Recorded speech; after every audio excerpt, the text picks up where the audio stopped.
Tunay ka bang tagasunod ng Panginoong Hesus? Mapagpalang araw ng Martes kapanalig, purihin ang Diyos nating mapagkalinga at mapagmahal.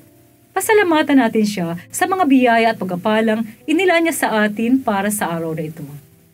Muli, ihabilin natin sa Kanya lahat ng mga gawain natin sa buong maghapon at hilinging magampanan ito ng naaayon sa Kanyang mahal na kalooban. Ako ay Sister Lines ng Daughters of St. Paul.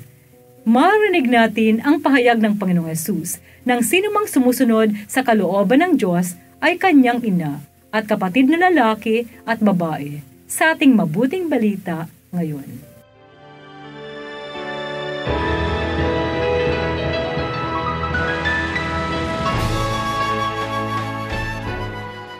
Dumating ang ina ni Jesus at ang kanyang mga kapatid.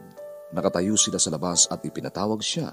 Nakaupo si Jesus at napapaligiran ng mga tao nang may magsabi sa kanya, "Nasa labas ang iyong ina at mga kapatid. Hinahanap ka nila." "Sino ang aking ina at mga kapatid?" "Narito ang aking ina at mga kapatid, kapatid kong lalaki at kapatid na babae, at ina rin ang sumusunod sa kalooban ng Diyos."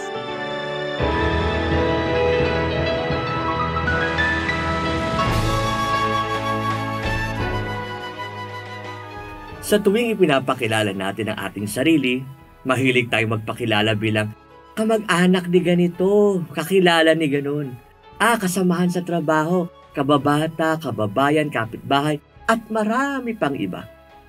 Hinahanapan natin ng connect, ng punto kung saan magtatagpo bilang kakilala o kaanak. Minsan nakakatulong ito upang mapabilis ang pagkilala sa atin kung sino tayo. "Ay, apo ho ako ni Lolo Juan o ni Lola Juana, anak ho ako ni Maria, pamangkin niya po ako." Minsan naman, nakalulungkot, naaabuso ito at nagiging daan ng palakasan o kaya ay nepotismo. Nakakalungkot na realidad ito sa ating paligid. Mas malakas ka at mas napagbibigyan, napapaboran kung kakilala o kaanak. Hindi na ito bago. Dahil kung susundin natin ang kasaysayan ng tao at susuriin, napakaraming beses nang may nangyaring ganito.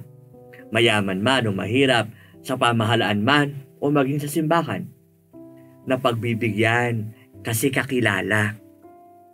Sa araw na ito, narinig natin si Jesus na nagbigay pamantayan upang maging malinaw ang ating pagkakakilanlan sa Kanya.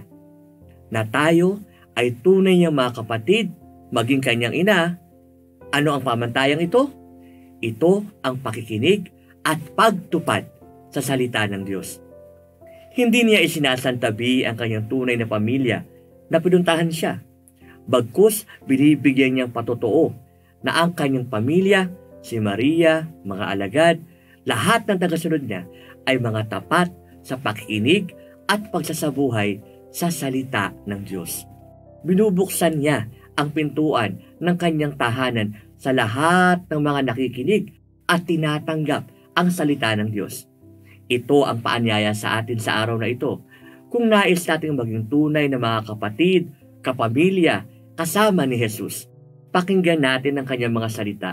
At higit sa lahat, isabuhay ang mga ito sa isip, sa salita, at sa gawa. Amen.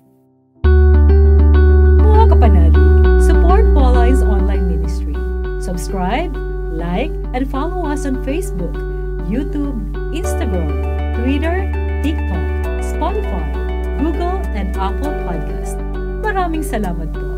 At sa lahat na nagme-message sa amin na humihingi ng panalangin para sa iba't ibang intensyon. Asahan po ninyong kasama nyo kami sa pagdarasal na ipagkaloob ng Diyos ang inyong mga kahilingan. Ito po muli si Sister Lines ng Daughters of St. Paul na nagpapaalalang bagong taon 2024 ating ipagkatiwala sa mapagpalang kamay ng Panginoong Diyos nating dakila.